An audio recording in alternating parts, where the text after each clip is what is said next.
love one another. And I mean, it's like a family. And like any family, there's got to be issues and problems. But we have to stay united. You know, I always like the verse, unity, not uniformity. You know, because some churches are, you know, you have to be just like someone else. And I can remember when I went to Friendship the first time, when Daryl Deaton got up there and says, you can have your own favorite color, and it doesn't have to be my favorite color. I said, wow, that's pretty neat. I don't have to be a clone. So, you know, what's that? You can think for yourself. I can think for myself. Right, just because Jesus is your shepherd doesn't mean you have to be a sheep and just wander off the cliff. Yeah, yeah. There's a video series, and it's about this guy who's a shepherd. And I forget the name of it. We saw it once a long time ago. Michael Bernetti had it. And it just showed the different aspects of being a shepherd. And how certain sheep would just wander off, certain sheep would just do the same thing over and over and over again. And some sheep, he had coyotes, they would get in and kill the sheep, destroy them. So I just thought it was pretty interesting parallel. He just talked about the different kinds of sheep and how sheep, you know, at least in the Middle East, they're not pushed or driven, they're called. The shepherd calls them, and they follow the shepherd by calling him, by calling the sheep, which is something quite unique you think of. You know, how the shepherd knows each sheep by name and calls them. Sounds familiar. Huh? Sounds familiar. Yeah. So seeking the will of God means participation in a local congregation. It's not sufficient to simply give the will of God a place in our lives. The will of God, which involves God's reign, discipleship, and the church, must be priority one in our lives. So, you know, everybody, you know, God, family, church. And we have to get our priorities straight. And God's got to be at the top in all these things, because he's the one. All these institutions are really designed by God for us. You know, Mike, when I went into service, I found it very, very startling, actually, that when I was in boot camp, the thing we had on our door was God, country, and core. And God was first right there. You know, it was strange. Well, I think I've told a number of you people this story. I mean, I was in Hoffman's one day, and a guy was complaining about what's going on with this country, and I've said this whole spiel or speech to a number of people when I start talking to them.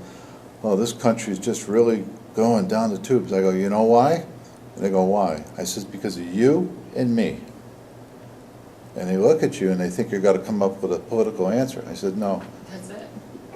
I says, this nation has forgotten God. We've forgotten God. I mean, look, I mean, you're seeing Muslims being pampered and catered to and Christians being persecuted. You know, you could just see that where it's headed.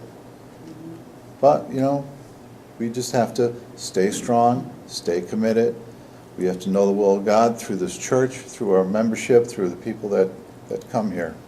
It's really important to stay in the will of God, because, you know, there's a lot of traps and snares out there. You have to really watch out. Now, how do we prioritize the will of God over ourselves? Jesus taught this in regards to discipleship. Luke 9:23.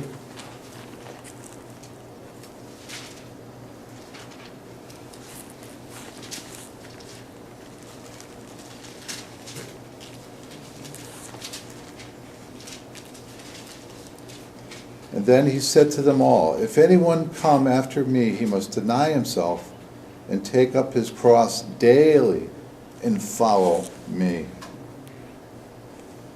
We must deny self, making the will of God number one. As Jesus prayed, not as I will, but as your will, our Father. That's the type of prayer.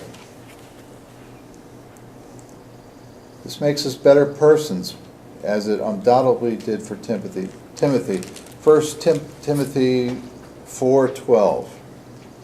I like the books of Timothy. I think they're pretty relevant for today.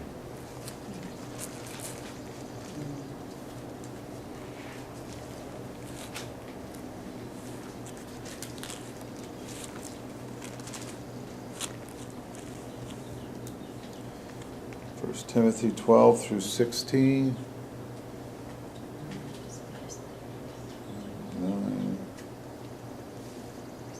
Don't let anyone look down on you because you are young, but set an example for the believers in speech, in life, in love, in faith, and in purity.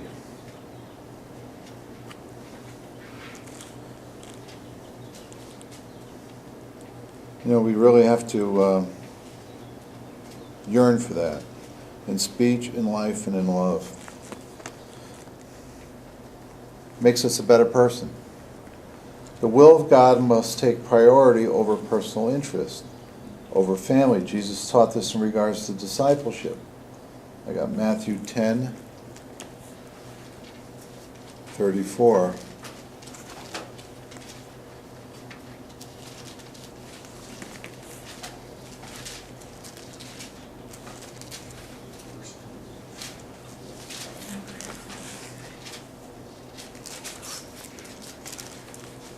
Through 37.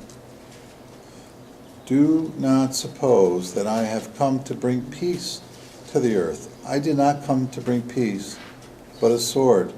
For I have come to turn a man against his father, a daughter against her mother, a daughter-in-law against her mother-in-law. A man's enemies will be members of his own household. Anyone who loves his father or mother more than me is not worthy of me. Anyone who loves his son or daughter more than me is not worthy of me. And anyone who does not take his cross and follow me is not worthy of me. Whoever finds his life will lose it, and whoever loses his life for my sake will find it. That's pretty powerful. Comment. Yes, Melanie? Especially with the other verse that you just were reading in Timothy too. And I was just thinking, because it talked about purity. Just because you're having conflict doesn't mean you aren't in the will of God. Because that's one thing I realized when, you're suffering so much and you have like a lot of trouble in your life and you're like, why? Why is this going on? Why do we need to suffer? And it purifies you. That's the end result. And it changes you and makes you, if you're yearning for God, if you're struggling more for God during the whole thing, you come out better and you get rid of some of the things in your life that you need to get rid of. So, you could still be in His Word and His will and have craziness around you. That's satanic. But if you recognize it, but if you don't recognize it, like people that are constantly in turmoil, if they don't recognize it and they just keep going on and on and on, that's just the way it's going to be, correct?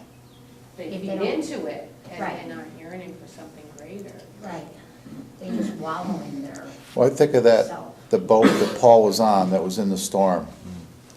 I mean, we all have storms in our lives. And Paul took over the ship, basically, and what did he tell him to do? Take all the rope, all the tackle, all the sails, everything that give you control of the ship, throw it overboard. Rethink your values, rethink your way of doing things. That was like, what? You're going to have me throw all this over, all my control? I don't think that'll work with Jim. Then- Jim's not getting rid of all that stuff on the boat. They'd find them drifting out Long Island Sound There you go. somewhere. Yeah. Melanie, just to get back to what you were saying, is I understand that fully what you were saying, because I know when turmoil comes into my life, I start getting into that undertow and dragging in, and then I stop. And the first one that I know to call is Pastor Dwayne. And he brings me back to where I need to be. Right. Jesus has a telephone too.